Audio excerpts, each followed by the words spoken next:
бүгін бізде ауа райы қандай болып тұр? Тамаша. Күн ашық, иә? Керемет болып тұр. Енді осы ауа райына байланысты біздің көңіл күйіміз қандай? Тамаша. Тамаша болып тұр. Керемет балалар, жарайсыздар. Енді сабақты бастамас бұрын біз топқа бөліп алайық. Ортаға шығамыз балалар. Балалар, біз қазір онлайн топқа бөлінеміз. Бірінші, екінші, үшінші топ болып. Қазір бізге бөліп береді. Сол оқушылар барып, бірінші топқа, екінші топқа, үшінші топқа отыра қаламыз. Жарай ма?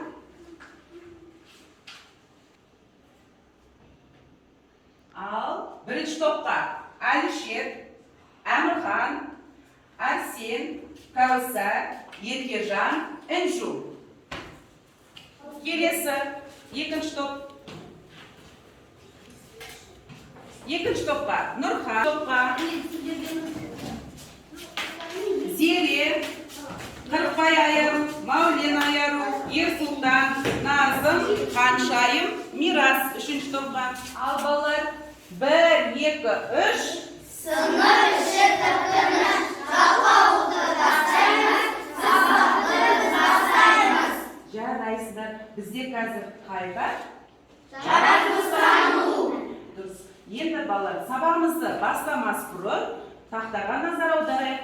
Балалар, қазір біз өткен тақырыпты еске түсіру үшін мен сіздерге 5 сұрақтан тұратын тест дайындап алып келдім. Қазір соны екіге жіберуге. Бере ғой Кәусарға. Еркежанға.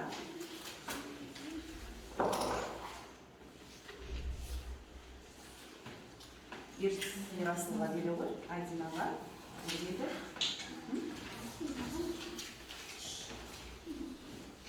Мұқият қараймыз балалар тестті.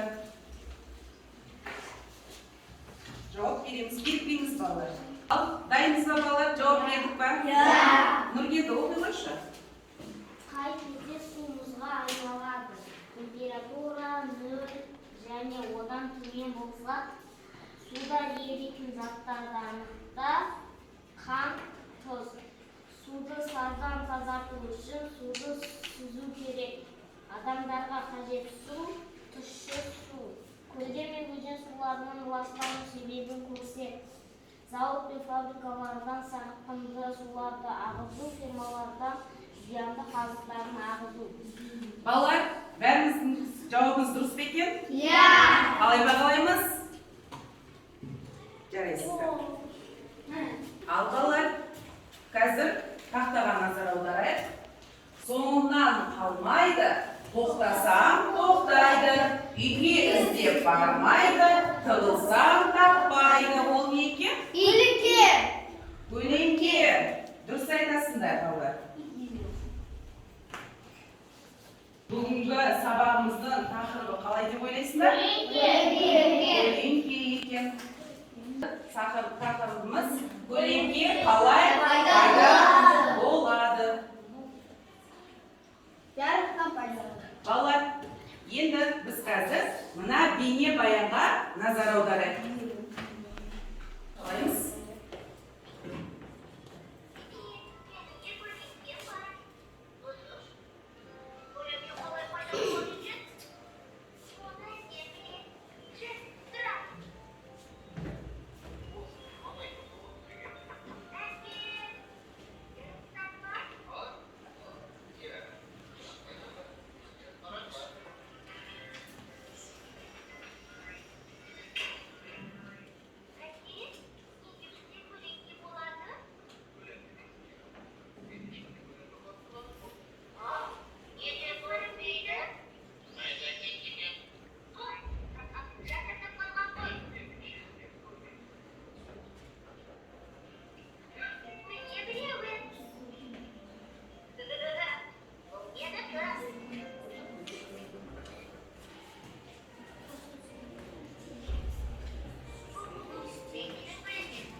Осы жерде бізге сұрақ беріпті. Жарық көзін затқа бағыттағанда не пайда болады?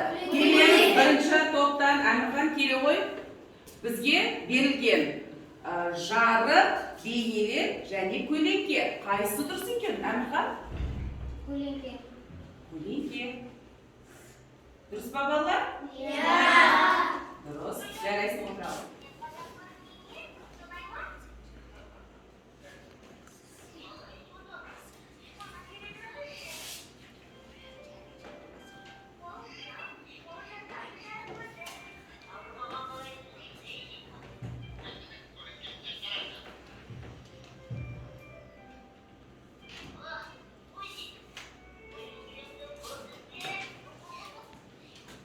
Ал енді екінші топ. Қолшам қандай жарық көзіне жатады? Келе ғой Нұргелді? Бізге табиғи, жасанды, темір деген жауаптар беріпті. Қайсысы дұрыс екен? Қолшам қандай жарық көзіне жатады? Табиғи, жасанды, немесе темір? Қайсысына жатады? Жасанды. Жасанды.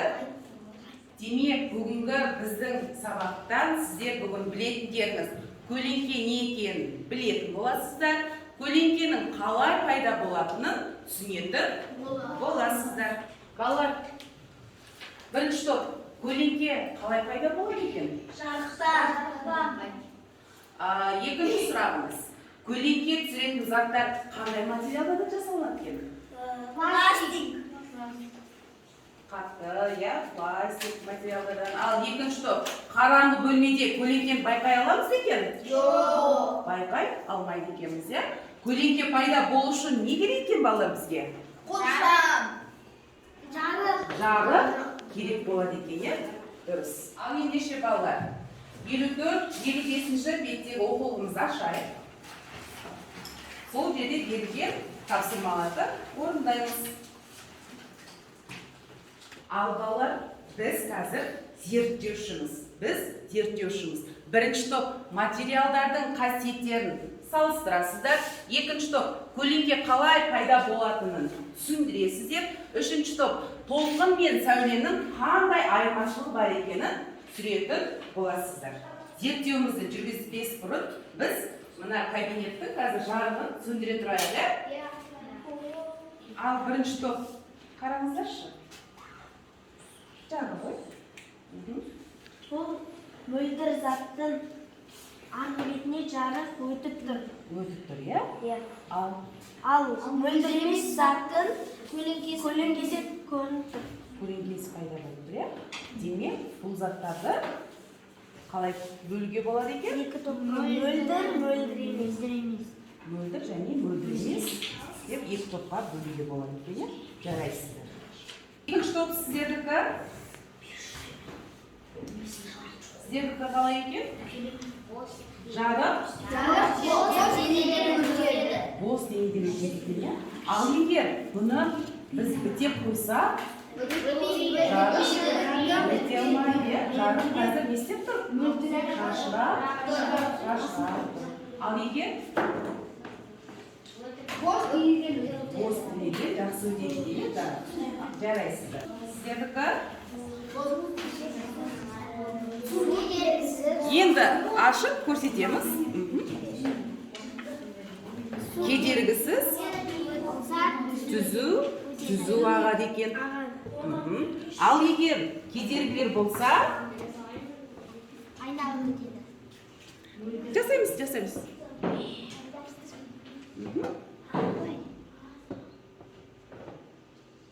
Кедергілер көбейтіп қойсыңдар болады. Қоя бер, Мирас. Ал енді не болды? Не байқады? Су қалай? Түзу ақты ма? Айналды. Кедергілерді? Ал жарық балалар солай түзу өте алады ма? Жоқ. Жарық айналып өтпейді. Сол үшін ол жерде не пайда болады? Көлеңке пайда болады екен. Міне қараңдар балалар. Айналып өте ала ма жарық? Жоқ. Ал балалар, зерттеу жұмысымызды аяқтадық. Тамаша, керемет, өзіңізді қошеметтеп қояйықшы.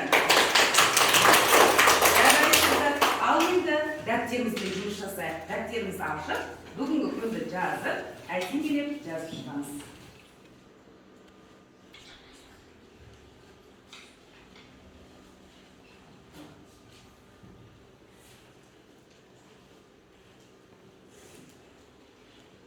Ал балалар, дәптерімізді орындап болсақ, жабамыз. Қазір сіздерге сабақ ұнады ма, ұнамады ма? Сіздермен кері байланыс жүргізу үшін мына жердегі қайықты таңдап алдым балалар. Бұл жерде сабақ ұнаса қандай түспен бояймыз? Жасыл түспен, иә. Егер сабақта бір қиындықтар кездескен болса, қандай?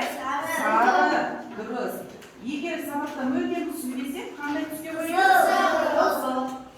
Ал, Аманхан, неліктен жасыл түске боядың?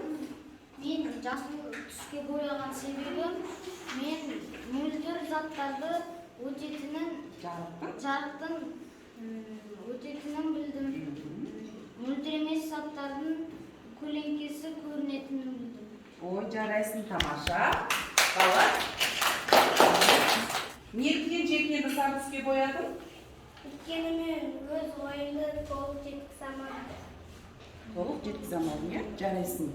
Келесі сабақта толықтыруға дайындаламыз. Балалар, ал балалар, ендеше 54-55-ші беттегі оқып өз түсінігімізді айтамыз және өздеріне қалаған суретті дәптерге салуға болады. Күнделікке жазып аламыз. Осымен балалар, сабағымыз аяқталды. Сау болыңдар.